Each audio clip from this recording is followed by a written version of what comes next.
Hello, my internet friend. Today, I have my friend Ali sitting across from me behind the camera. She is a technical recruiter in the Bay Area. She has worked for 8 years in technical recruiting and has worked for companies ranging from 100 people startup to Apple.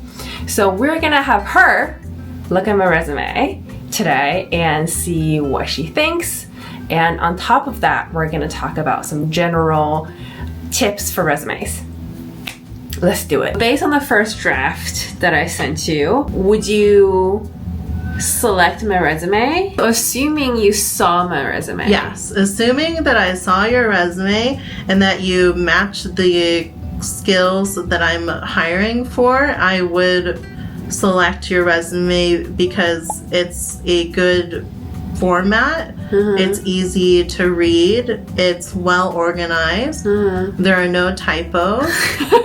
You have a lot of quantitative data to show your output and also the results of your work or how that translated into helping the business. So you mentioned somewhere in there that if my resume matched the job, how would you determine that? We can use the example of the job posting that I sent you, but either way, you're not going to be as knowledgeable about this job as compared to if you're actually the recruiter for it. But just based on first impression, would you say that my resume matches the qualification of it? Unfortunately, no. No? And why is that? Even though you meet the minimum 4 years of work experience in analytics, your work experience is not specific to a product. All of the things that you list in your resume that you're increasing is you're increasing proficiency in other teams. It's more like you're helping the business, but you're not helping a product. And the role that you're applying to, it really clearly states not just generally doing any type of data analysis, but specific to a product. Okay.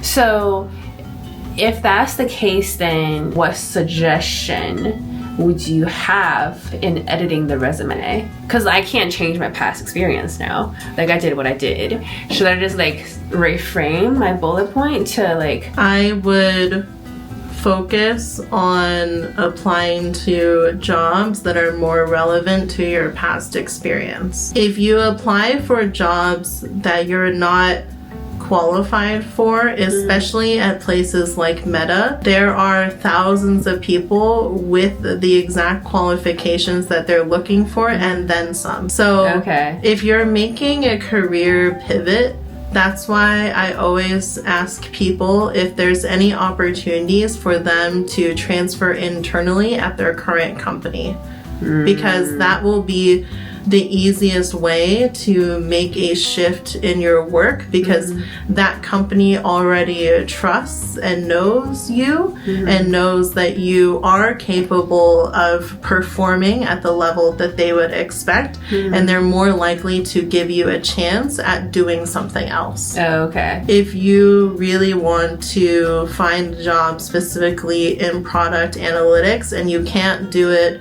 with the company that you're currently at, then the next best thing is, instead of trying to target these really big companies that are highly sought after, you need to target companies that struggle to find people that want to work at their companies. If I understand correctly, then with my experience as it is, there is no way that I could rewrite my resume in a way that would fit the position. You're trying to fit a square peg into a circle hole when there's a bunch of people that already exactly are the match. Okay, let's take the resume and the job apart. So now my resume is my resume and we don't care about them in a job anymore.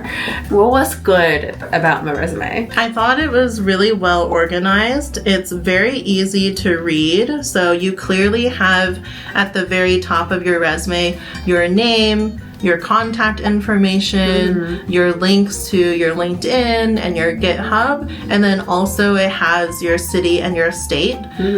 This is really important even for roles where it's remote. Each company has to file to be able to employ in each individual state, and so sometimes they say that it's remote anywhere in the US, but they really mean remote in the US in the states that we're already set up to employ in. Also, sometimes they may have a preference for a certain time zone. What was bad about my resume? Honestly, your resume was pretty clean as is. I don't think that there was anything glaringly bad that would need to be improved on. Good, 10 cool. out of 10. Just not for the meta job.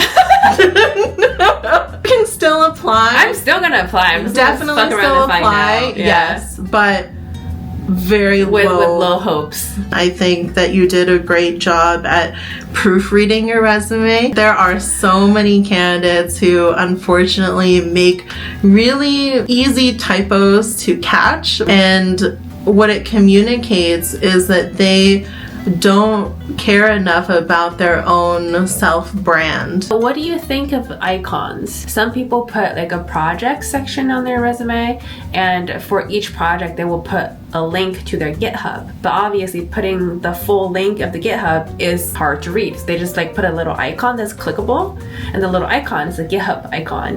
What do you think about that? Honestly, it's hard to tell what's clickable and not clickable, especially on a PDF. But if you put like the word GitHub hyperlinked, then obviously I know that's a link. I can click it. Okay. Your icon might just be a nice picture on your resume, you know? It's hard to know that I can click it. Yeah, and also like I think the icon of GitHub is the back of a cat with his tail. You're like, this person likes cat. Maybe not the best. The more simple your resume is, the easier it will be to read. It's not about your resume standing out.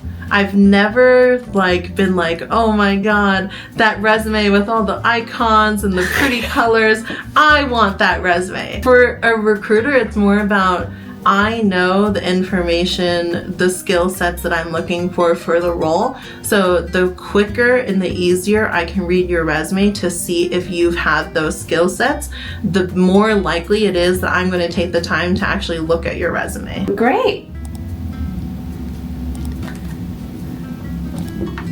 Shit, that's been 38 minutes. It did not feel that long.